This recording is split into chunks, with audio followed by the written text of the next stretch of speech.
사이버 범죄자들은 수단과 방법을 가리지 않고 사람들을 속여 돈과 정보를 뜯어냅니다. 그들 때문에 로맨스 스캠이라는 개념도 생겨났는데, 온라인에서 만난 피해자와 감정적 교류를 쌓은 뒤 돈을 가로채는 방식을 의미하죠. 2019년 이후부터 순진한 사람들을 등쳐먹는 이런 사기가 활발해졌고, 2020년 한 해 미국 내에서만 피해자들이 3억 4천만 달러를 날렸습니다. 한국에서도 평균 1억 원을 빼앗길 만큼 큰 문제가 되고 있는 로맨스 스캠의 숨은 사실들은 무엇이 있을까요? 로맨스 스캠 혹은 온라인 데이트 사기는 사람들이 온라인에서 만난 사람과 진실하고 낭만적인 관계를 쌓아가는 척하면서 피해자의 신뢰를 악용하고 금전을 갈취하는 사기 행위입니다. 수려한 외모와 화려한 스펙에 매료되어 호감을 갖고 사랑에 빠지는 것은 인간의 본능이기 때문에 이 점을 악용하는 건데요. 물론 기존에도 존재하긴 했지만 로맨스 스캠은 온라인 데이팅 앱이 활발하게 등장하기 시작한 2010년대부터 그 증가폭이 매우 커졌습니다. 멋진 이성을 만나려는 사람들의 수가 기하급수적으로 늘면서 사기꾼도 늘어난 셈이죠. 로맨스 스캠의 과정은 조금씩은 차이가 있겠지만 큰 틀은 다음과 같습니다. 우선 사기꾼이 온라인에서 멋진 프로필을 등록해놓고 호구를 찾습니다. 호구가 걸려들면 오랜 기간 연락을 취하면서 피해자들에게 신뢰를 얻고 관계를 진행하죠. 이후 사기꾼들은 여러 핑계를 대며 돈을 요구하고 돈을 받고 나면 잠수를 타는데요. 남은 건 피해자가 날린 돈과 피해자의 눈에서 흐르는 눈물뿐입니다. 2018년 이루어진 한 조사 결과에 따르면 데이팅 앱의 프로필 7개 중 1개는 가짜일 가능성이 높다고 하니 로맨스 스캠에 당하기 상대적으로 쉬워진 셈이죠. 대표적인 예가 바로 틴더에서 활동하던 사이먼 레비에프입니다. 얼마나 크게 사기를 쳤는지 넷플릭스에서 틴더 스윈들러라는 다큐멘터리도 만들 정도였죠. 레비에프는 데이팅 앱의 대표격인 틴더를 통해 피해자를 찾았는데 피해 금액만 자그마치 121억 원 규모였습니다. SNS를 통해 자기 자신을 성공한 사람으로 치장하고 사람들에게 빼앗은 돈을 개인적인 목적을 위해 사용했죠. 레비에프는 수십만 달러를 가로채고 여러 여성들에게 정서적 고통과 막대한 빚을 남겼습니다.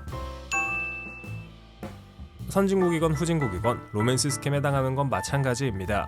미국에서는 2022년에만 로맨스 스캠으로 인해 13억 달러에 달하는 피해액이 발생했고, 캐나다는 2021년 기준 5천만 달러, 호주는 2022년 기준 4억 60만 달러에 달하는 피해액이 발생했습니다.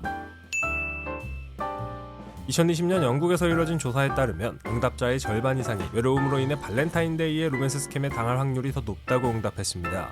역시 외로울 때 만나면 잘 되는 게 아니라 혼자 잘 살 수 있을 때 만나는 게 제일 좋은 거네요. 로맨스 스캠은 과연 한 명이 하는 범죄일까요? 그렇지 않을 수도 있습니다. 가짜 계정을 만드는 것부터 돈을 뜯어내는 것까지의 과정을 팀으로 움직이는 경우도 있죠. 예를 들면 피해자들로부터 신뢰를 얻기 위해 비즈니스 파트너나 변호사, 가족, 친구 등으로 또 다른 범죄자가 가면을 쓰는 경우가 있습니다. 물론 온라인을 통해서도 소중한 인연을 만나고 결혼까지 하는 커플도 있지만 얼굴이 보이지 않는 곳에서 사기를 치려는 사람도 있다는 걸 알아야 합니다. 이런 로맨스 스캠을 어떻게 구별해낼 수 있을까요? 온라인에서 만난 상대방의 직업이 군인이라면 한 번쯤은 의심해봐야 합니다. 로맨스 스캠을 행하는 범죄자들은 높은 비율로 자신이 군인이라고 이야기하는데 근무지를 벗어날 수 없어 만남을 쉽게 거절할 수 있으며 자신에 대한 정보를 군사 기밀이라는 이유로 알려주지 않기 좋고 군인이라는 직업이 사회적으로 좋은 이미지임을 알고 있기 때문입니다. 물론 진짜 군인일 가능성도 있으니 뒤에 어떤 행동을 취하는지 살펴봐야 하겠죠. 이외에도 자신이 많은 돈을 상속받는다고 하거나 투자 때문에 묶인 돈을 핑계로 금전 요구를 한다면 의심해봐야 합니다. 앞에서 언급한 로맨스 스캠의 특징은 소위 말하는 경고 신호입니다. 이런 경고 신호를 염두에 두면 피해자가 될 가능성은 더 낮아지죠.